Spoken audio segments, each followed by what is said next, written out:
आदाब, नमस्कार। मेरे साथ आज मेरे गुरु, मेरे रहबर, मेरे मोहसिन और मेरे बहुत कुछ मेरी ज़िंदगी में जिनसे मैंने बहुत कुछ सीखा है।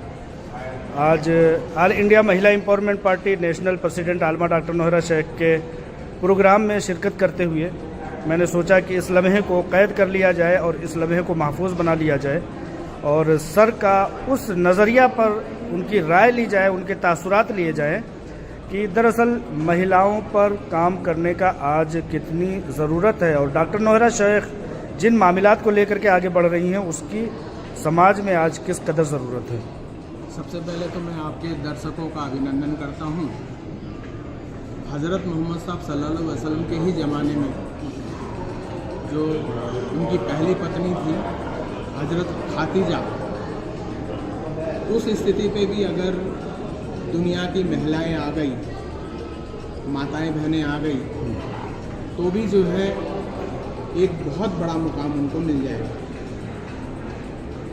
लगभग हमारे को ध्यान में आता है कि माँ हाजरा जब मक्का पहुंची थी, हज़रत इब्राहिम ने उनको मक्का शिफ्ट किया था। उस समय पर जब माँ हाजरा पहुंची थी तो उनके गोद में हज़रत इस्माइल थे और हज़रत इस्माइल बच्चे के रूप में थे। और जब वो तड़पे पानी के लिए, जब उनके मन में तड़पन आई तो माँ हाजरा बहुत तड़पी। और आज भी सारे हाजरी हज करने जाने वाले जो है वहीं पर ही जा कर के वही अरकान करते हैं, मारा परवा के दोनों का चक्कर काटते हैं। वो माँ हाजरा के ही नक्शे कदम पर बढ़ती है। तो जब माँ और मादरे वतन तड़पती है अपने बच्चों के लिए तो खुदा को घर भी मिलता है और मुसलमान को हज भी मिला। तो माँ हाजरा जब तड़पी और उसके बाद में हमारे को ये ध्यान में आता है कि इस्लाम में ही जितनी भी वो है सुन्नतें हैं जो ध्यान में हमारे को या हदीसें हैं वो ज़्यादातर माँ आयशा की निस्बत से हैं। तो माँ आयशा को भी कितना महत्व उस ज़माने पे मिला था। आज हमारे को ध्यान में आता है कि सऊदी अरब ने देर से किया लेकिन महिलाओं को देना शुरू कर दिया लाइसेंस गाड़ी चलाने का। और हिंदुस्तान में भी मुस्लिम बहनों के अंदर एक नई तरह की क्रांति पैदा हुई।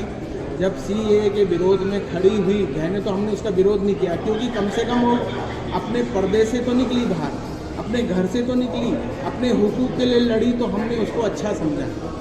उसमें हमारे को ये ध्यान में आया कि वो ज़्यादा जागरूक हो और उनकी स्थिति ज़्यादा जागरूक हो। और कहीं ना कहीं सरकार ने भी एक साथ 3 तलाक विद्दत के विरोध में जो प्रस्ताव पारित किया और महिलाओं को आरक्षण देने का जो काम किया वो भी अपने आप में बहुत महत्वपूर्ण है। तो हम ऐसे ऐसे उपाय करके लगातार सभी बहनों को, हिंदुस्तान की ही नहीं पूरी दुनिया की बहनों को कैसे मजबूत कर सकते हैं। और 50% बहनों की आबादी है तो वो 50% आबादी भी काम पर लगेगी, परिवार को संभालने के साथ साथ देश को संभालने का भी काम करेगी, अपने बाकी सब चीज़ों को भी संभालने के काम करेगी। तो एक बहुत बड़ी शक्ति के रूप में भारत सहित पूरा विश्व खड़ा होगा।